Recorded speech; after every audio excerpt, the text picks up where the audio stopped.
الله أكبر الله أكبر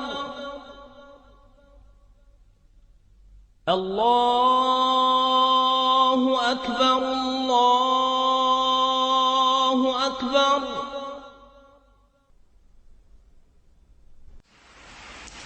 I wish to say finally, as I've said many times before, that this is not a war with Islam. It angers me, as it angers the vast majority of Muslims, to hear bin Laden and his associates described as Islamic terrorists. They are terrorists, pure and simple. Islam is a peaceful and tolerant religion, and the acts of these people are wholly contrary to the teachings of the Koran.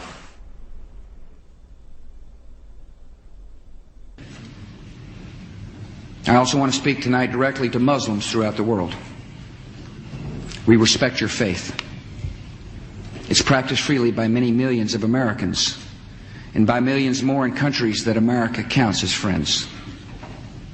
Its teachings are good and peaceful, and those who commit evil in the name of Allah blaspheme the name of Allah. The terrorists...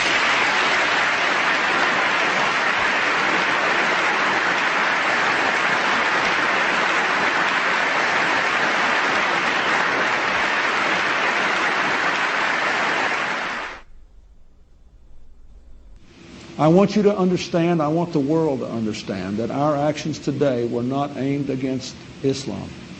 The faith of hundreds of millions of good, peace-loving people all around the world, including the United States.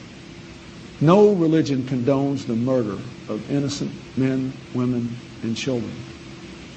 But our actions were aimed at fanatics and killers who wrap murder in the cloak of righteousness, and in so doing, profane the great religion in whose name they claim to act. My name is Ken Bigley from Liverpool, the Bolton district. I'm here in Iraq, and I think this is possibly my last chance to speak to somebody who will listen from England. I need you to be compassionate, as you've always said you were, and help me. I don't want to die.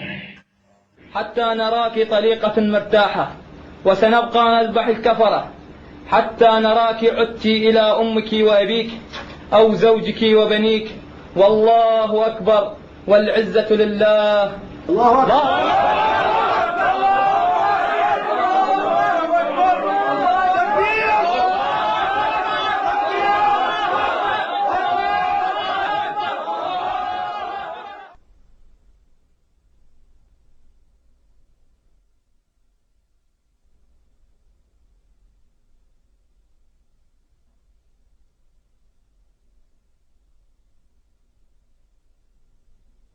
The tendency of Western political leaders to deny the connection between Orthodox Islamic mainstream and terrorist violence is replicated in the universities and the media.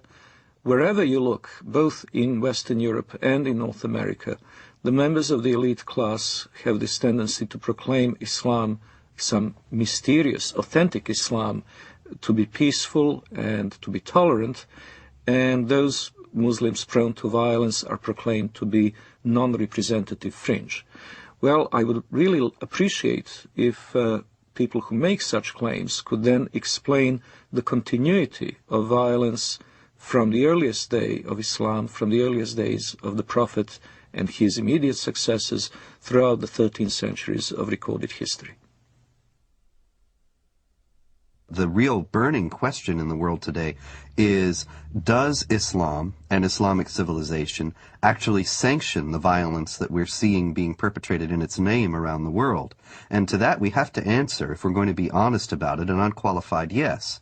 The Islamic sources, the Islamic texts, starting with the Quran, but not limited to the Quran, the Islamic texts including the Hadith, Islamic tradition, Islamic theology, Islamic law, the traditions of the interpretation of the Quran throughout history and Islamic history itself all bear witness to the fact that Islam has a developed doctrine, theology, and law that mandates violence against unbelievers.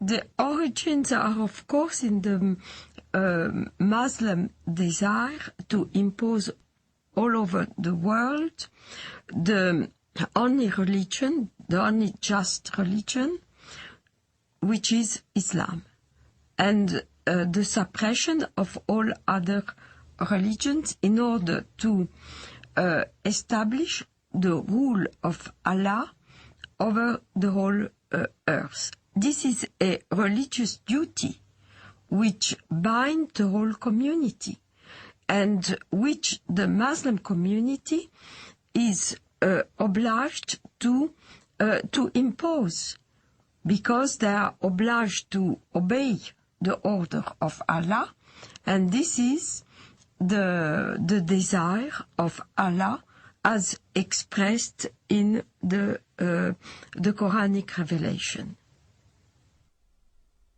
I believe that those terrorists that want to do harm to others are applying the true Islam that was practiced by Muhammad and his followers in the early stage of Islam.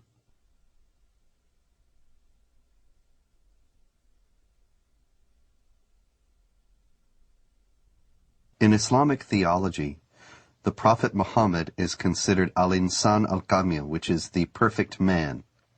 He is the model par excellence to be imitated. He is the person that the more a Muslim is like him, the better off he is. So the Prophet Muhammad is revered today in the Islamic world as the primary model of human behavior. Well, when Muhammad, the Prophet of Islam, wiped out all the Jews from Saudi Arabia, there was 3 tribes, Banu Nadir, Banu Qurayda, Banu Qaynuqa. We were proudly studying this in school as Muhammad, the Prophet of Islam, ordered the beheading of the Jews of Banu Qurayda and the women being taken as concubines. As soon as a child had pubic hair, he was beheaded. So the Jewish population was either extradited or beheaded. The story of Rabbi Qanina is a well-known documented story in Islam. Rabbi Qanina was tortured by the order of the Prophet of Islam himself. His eyes were put out. He was burned in order to confess where the Jewish tribes were hiding their goods, their gold and their silver and all those kind of things. And this is right from the Hadith. This inspired us as Palestinians, inspired us on fighting jihad against the Jews in Palestine.